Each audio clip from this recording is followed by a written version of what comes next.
Ils ont commencé par s'engueuler. Alléluia. Amen. Et Et lui-même est allé vers eux. Et il leur disait, celui dont vous parlez, c'est bien moi. C'est moi. J'étais mendiant. C'est moi qui restais au bord de la route ici. Et ils lui ont demandé à savoir, qui t'a ouvert les yeux? Et il leur a dit, celui qui m'a ouvert les yeux s'appelle Jésus. C'est lui qui m'a recommandé d'aller me laver dans le Siloé. Et c'est là que j'ai recouvré la vue. La Bible nous dit qu'après cela, les pharisiens et les scribes, ils ont convoqué une réunion. Comme quoi ils vont comprendre mieux ce miracle. Un être humain voudrait sonder le miracle de Dieu. Ils se disent qu'ils vont voir s'il était vraiment un aveugle. Ils ont cherché ses parents, notamment son papa. Est-ce votre fils? Ils ont répondu oui. Était-il un aveugle? Ils ont dit oui. Il était né aveugle.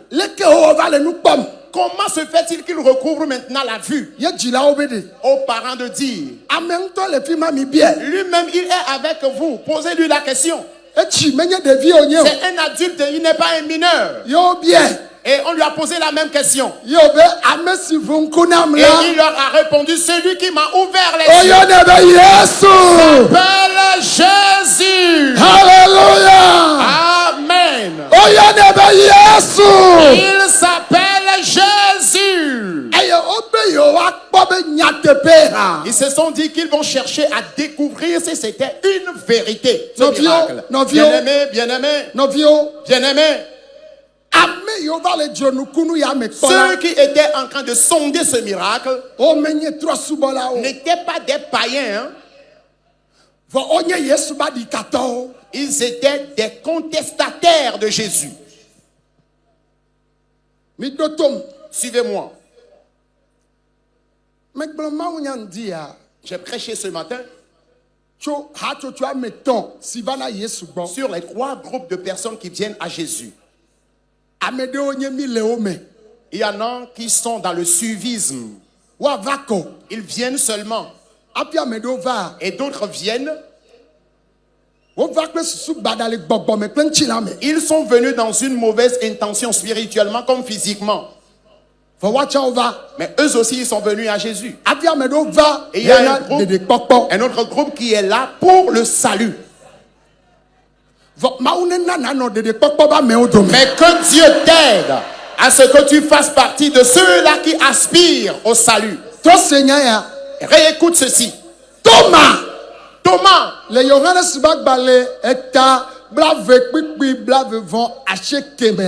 Dans l'évangile selon Jean, le chapitre 20, le verset 29, la Bible nous dit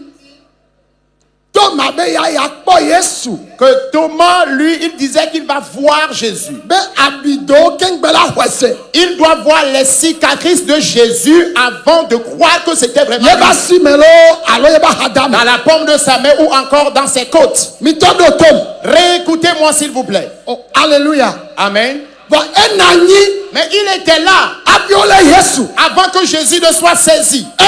Il était là avant que Jésus ne soit crucifié. Il était toujours là avant que Jésus ne soit enlevé sur la croix. Ils sont allés l'enterrer. Il n'était pas dans le cimetière, bien sûr. Mais il était dans la ville, dans la localité. Il travaillait avec Jésus avant qu'il ne soit saisi. Mais lorsque Jésus est ressuscité et il est revenu vers eux, Excusez-moi, je disais aujourd'hui, supposons que nous sommes ensemble, et 3 jours plus tard, si je reviens chez toi, si c'est vraiment moi, tu me vois, tu vas me reconnaître, n'est-ce pas? Il voyait Jésus de face, mais il disait qu'il ne croit pas que c'est lui. Je me pose la question si Jésus avait changé de visage. Il était avec Jésus, mais il n'avait pas la foi.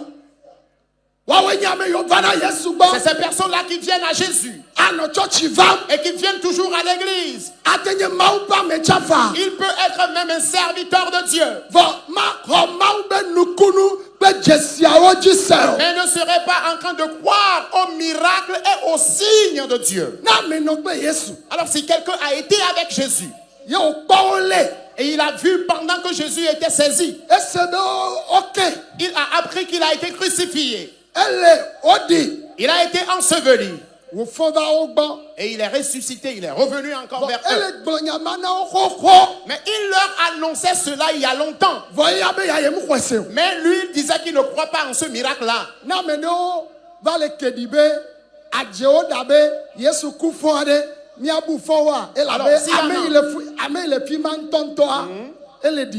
Faut-il accuser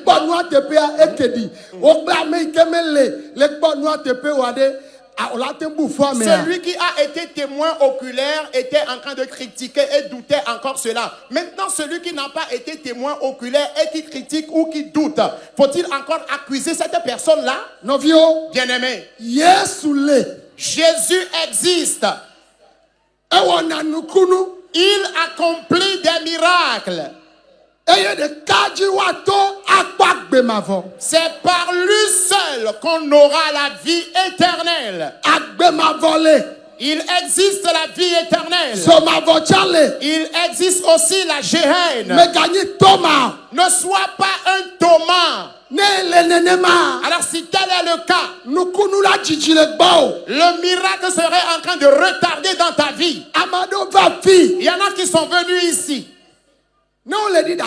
Lorsqu'on partage les témoignages, il serait en train de se poser la question: est-ce vrai ces témoignages-là?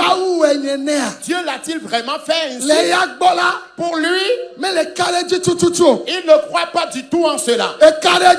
Quand tu crois ou pas, Jésus accomplit les miracles. Et il le fera encore cette nuit. Il te sera mieux. Il te sera mieux de croire à lui afin de bénéficier promptement de son miracle. Je te lance cet appel. Et la foi. La foi qui reçoit le miracle. Et cette nuit, il va encore guérir. Il va encore délivrer. Il va encore bénir. On